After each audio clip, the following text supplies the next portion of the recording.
I think my parents will take the upstairs.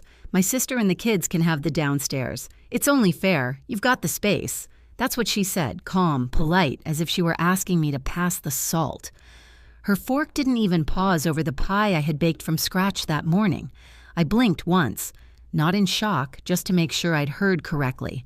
Then I set my own fork down carefully. The edge of ceramic against ceramic made a soft clink that suddenly felt louder than her voice. "This is my home," I said, looking directly at her. "Not a hostel."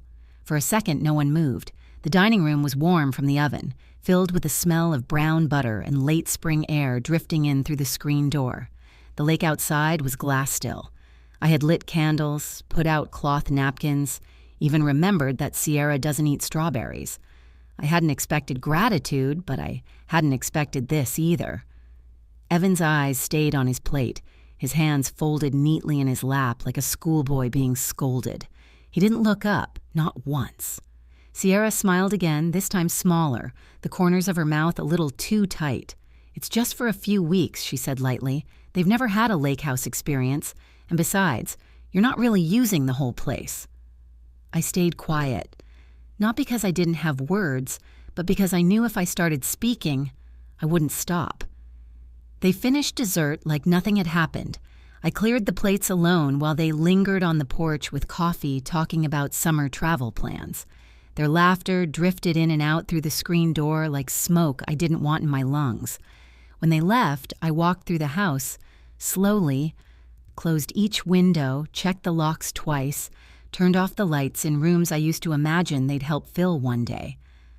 I slept with the porch light on, not because I was afraid, just alert, like something had shifted in the floorboards under me. 7 days later, I saw the moving truck.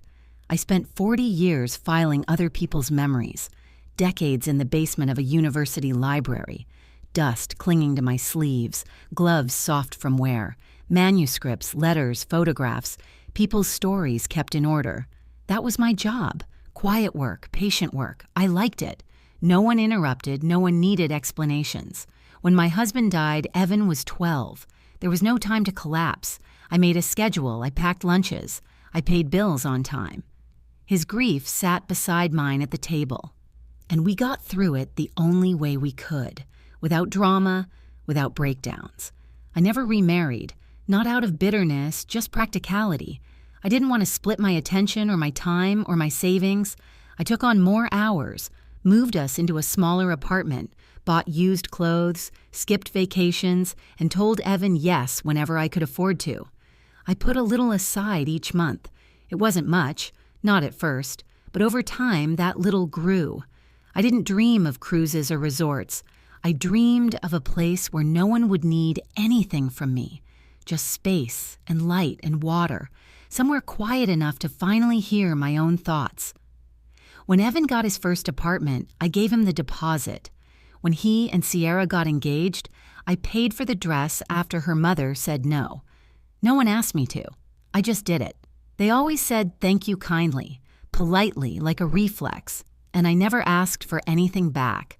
I didn't want a grandchild named after me. I didn't want birthday parades or brunches in my honor. I just wanted when the time came to be left in peace. That's all. When I found the listing for this house, I drove up alone, paid in full with the cashier's check I'd carried folded in my coat pocket. I remember the way the door orc knob turned that first time, the way the windows let the light spill straight through the kitchen sink. It felt like a reward. And for one whole year, it was the quiet, the lake, the smell of trees. I finally stopped checking my email first thing in the morning. Then came Sierra's smile. And 7 days after that, the truck. The truck was white, loud, and unapologetic. It rolled up my gravel driveway like it belonged there, tires crunching slow and confident. I was standing at the sink. When I saw it through the window, my hands still wet from rinsing a cup. For a moment, I thought I was mistaken. Delivery, maybe. Wrong address. Then Sierra stepped out. She wore sunglasses and held a clipboard against her chest. Not luggage, not a weekend bag, a clipboard. Behind her came her parents, her sister, and the 2 children I'd met once at a birthday party and never again. Plastic bins started appearing from the back of the truck, like a magician's trick that wouldn't end. I didn't move. I stood at the window and watched them organize themselves on my lawn. Sierra pointed toward the house, speaking with the calm efficiency of someone directing movers she'd hired. Her father laughed at something. One of the kids ran ahead and smacked both palms against my front door. No one knocked. They walked toward the porch like it was a return, not an arrival, like they were coming back to a place they already owned. My body reacted before my mind did. I crossed the room and turned the deadbolt, then the second lock. My fingers were steady. That surprised me more than anything. The banging started seconds later. Corvina Sierra's voice, bright and strained. "We're here." I didn't answer.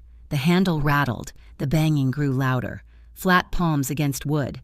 One of the children started crying. Someone cursed. Sierra's voice changed, lost its sweetness. "Open the door, don't be ridiculous." I walked to the small table by the phone and dialed the sheriff's office. My voice sounded distant to my own ears, like it belonged to someone reporting a weather update. "There are people attempting to force entry into my home," I said.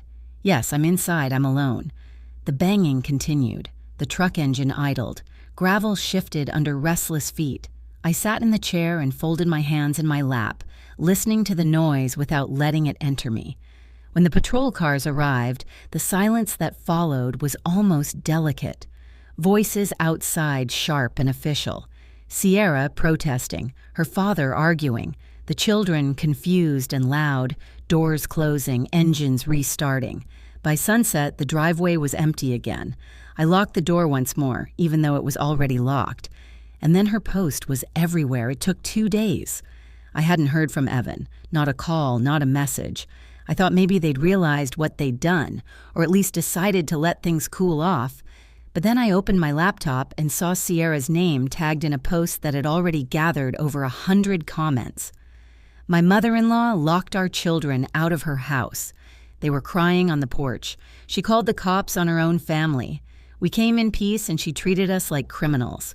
A bitter, lonely woman with too many rules and no heart. The words didn't sting so much as settle.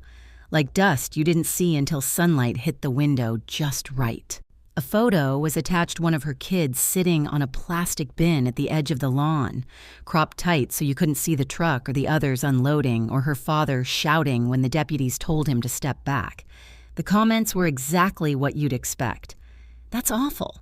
Some people shouldn't be allowed near children. You poor thing. I can't imagine. Someone from town messaged me. Are you all right? I saw something online. Do you need groceries or anything?" I didn't reply, but I did scroll far enough to see a name. I recognized Marlene from the post office, a woman who always double-knotted her scarf and folded envelopes like they were origami. She had commented under the thread. I was there. I saw what happened. They weren't guests. They were yelling. They didn't knock. They tried to open the door without permission. That wasn't a visit. That was an invasion. Just that plain unemotional. It didn't go viral. It didn't get likes, but it stayed. I bookmarked the comment. Then I closed the laptop and pushed it across the table. That night, I didn't sleep in my bedroom. I went to the back room, the one I hadn't touched since moving in. It faced the lake. The wallpaper peeled near the window, and the closet still smelled faintly of paint. I opened the door and reached for the tool set tucked behind an old suitcase. My hands didn't shake, not even a little. The next morning, I wrote a list on the back of an envelope and taped it to the fridge. The list stayed on the fridge, and I crossed off one line at a time. Paint done. Window frame stripped, sanded, sealed, closet cleared, sheets washed, line dried, folded crisp, mattress new firm, affordable. Delivered quietly on a Tuesday morning. It took 10 days. Not because it was complicated, but because I did it alone. I liked the rhythm of it. Brush, rinse, repeat. I moved slow, steady. Some days I didn't say a single word out loud until nightfall, and somehow that felt like healing. The guest room had never been used. It was just a place where boxes lived old books, winter coats, 2 broken lamps I never got around to tossing. But by the time I hung the plain curtains and set a folded towel on the end of the bed, the space had changed. Not just cleaned, claimed. I made the listing private. No wide opening calendar, no promotional rates. I wrote the description myself. Quiet lakeside home. 1 guest room, max 2 adults, no children, no pets, no parties, no extended stays. This is a space for rest. If you are not looking for rest, do not book. The first request came from a ceramicist traveling down from Maine. She messaged politely, asked about the light in the mornings and whether she could bring her own kettle. I accepted. She stayed 2 nights, kept to herself, wrote a thank you note on the back of a postcard, and left behind a small blue teacup with a chip in the rim. I placed it on the windowsill. The second guest was a retired professor. He read on the porch for hours, brought his own slippers, took out his trash without being asked. On his last morning, he left me a wrapped chocolate bar and a note that said, "Peace lives here." I found myself standing in the hallway after he left, just breathing, not waiting for a knock or a demand or a question, just standing in a house that felt finally like mine again. That evening, I sat with my tea and reread the listing. I didn't change a word. I just added 1 new sentence. This home is not available for family stays. The next afternoon, Evan showed up at my door alone. He didn't knock right away. I saw his car first parked at the end of the drive like he wasn't sure he should be here. He sat inside for a few minutes, then the door opened slow. Just him. No Sierra, no kids, no clipboard. When he finally walked up the steps, I was already waiting at the screen door. "Hi, Mom," he said, like he always did. Soft, like nothing had changed. I opened the door and stepped aside. Not a word yet, just space. We sat in the living room. He didn't touch the chair Sierra had used last time. He sat on the edge of the sofa, elbows on his knees, staring at the floor like he expected it to open. "I just wanted to check in," he started. Things got out of hand. I waited. Sierra. She meant well. She didn't think it would go like that. I think she was just trying to make things easier for her family. "Easier for them," I said quietly. "Not for me." He nodded, but not like he agreed, more like he didn't want to argue. "I was surprised you called the police." I was surprised I needed to. He exhaled, ran a hand through his hair. "Is there a way back from this?" That's when I asked it. Not loud, not sharp, just enough to make the air shift. "Why didn't you speak?" He blinked, then shrugged. "I don't know. I didn't want to make things worse." "You didn't want to make them worse for her," I said. "But you didn't think about what staying silent did to me." Still no answer. Just that same drop in his shoulders I used to see when he forgot a homework assignment, the weight of not knowing what to say. Only now he was a grown man, and this silence was a choice. I didn't raise my voice. I didn't explain myself. I pointed out toward the lake where the light was starting to break across the water. "I bought this house with no help," I said. "I've spent my life giving. You never asked what I wanted." He sat there a few minutes longer, said nothing else. When he left, he didn't hug me, didn't promise to call, just walked back to the car, got in, and drove away. 3 days later, I got a booking request from a woman named Nan.